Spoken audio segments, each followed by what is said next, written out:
ეზო არ დატოვეს საარჩევნო ადვილად გასასამოწმებელი და არც ეს სიტყვას არავინ არ უთქმულებს და არა აქვთ ნუ რა ვქნათ ვერ გააკეთებენ ეს პირველ კვარტალში ანუ ჯიბეში ხა ადამიანს თანხა კონდეს და ვერ დახარჯოს მაშინ დაკვირდი შენ წერილი გავავზადეთ და ზუსტად ამ კუთხით არანაირი მუშაობა არ მიდის არ პროექტირება 54 მილიონი ლარი 12 გახადა დედაქალაქის ბიუჯეტი თითქმის მილიარდი გახადეს რეალურად მართლა კეთდებოდა და თქვენ შემთხვევაში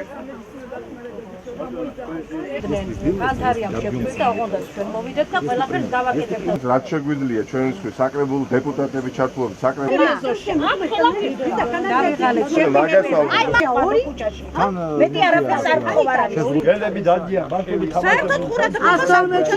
თქვენი აქტიურობა ძალიან მნიშვნელოვანია 912 მილიონი ლარი ბიუჯეტში დევს ეს თბილისელების ფული. საკუთარო ამის ბრძოლა არის საჭირო.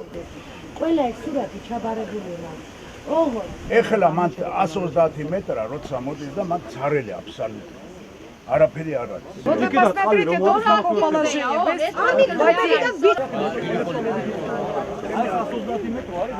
წლების განმავლობაში პრობლემა არის აქ ამ წყალკანალიზაციასთან. არავინ არ არის დაინტერესებული თვითმმართველობიდან დაწყებული მერიის და თბილისის წყალკანალის თამადობით, იმიტომ რომ ერთი ათეულობით წერილი აქვს მოსახლეობას მიწერილი, მაგრამ რეაგირება არის 0. წყლის ტრუბები ვერ გააკეთეს, კანალიზაცია ნორმალურად ვერ გააკეთეს, ამ სულზე ამ გველების ხელში იქ ბალახი სავსე იჟივიკა, სავსე გველებით იმასჯობია გაიწმინდოს, პარკი გაკეთდეს, რომ ბავშვები ნორმალურად ითამაშონ და არა გველებში ვიცხოვროთ და ვირთხებში.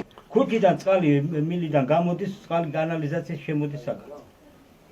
არ აკეთებენ, მოდიან უყურებენ, არავინ ყურადღებას არ აუწევს. ბავშვის პატრონი ვარ, ედლო ჩამოდოს მე რა ცოტას და სახლი წაიგებს რა ისეთ მდგომარეობაში.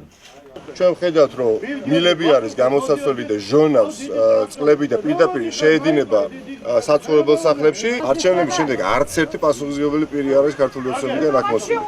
და სამწუხარო ორმაგად კიდევ რომ არათუ არ მოვიდნენ მეტიც წინა ადმინისტრაციის პირობებში პროექტირება იყო დაწყებული, პროცესი იყო დაძრული, ბიუჯეტში გათვალისწინებული იყო შესაბამისი თანხა, რომ აი ეს პრობლემა მოგვარებული და ეს თანხა ბიუჯეტიდან ამოიღეს და პროექტირების პროცესი არის შეჩერებული. მე მოუწოდებ შესაბამის გამგეობას, ამ შემთხვევაში ისნის გამგეობას, რომ დაინტერესდეს ამ პრობლემით, ვინაიდან აქ არის სიცოცხლისათვის საშიში მდგომარეობა და ისი არ მოხდეს.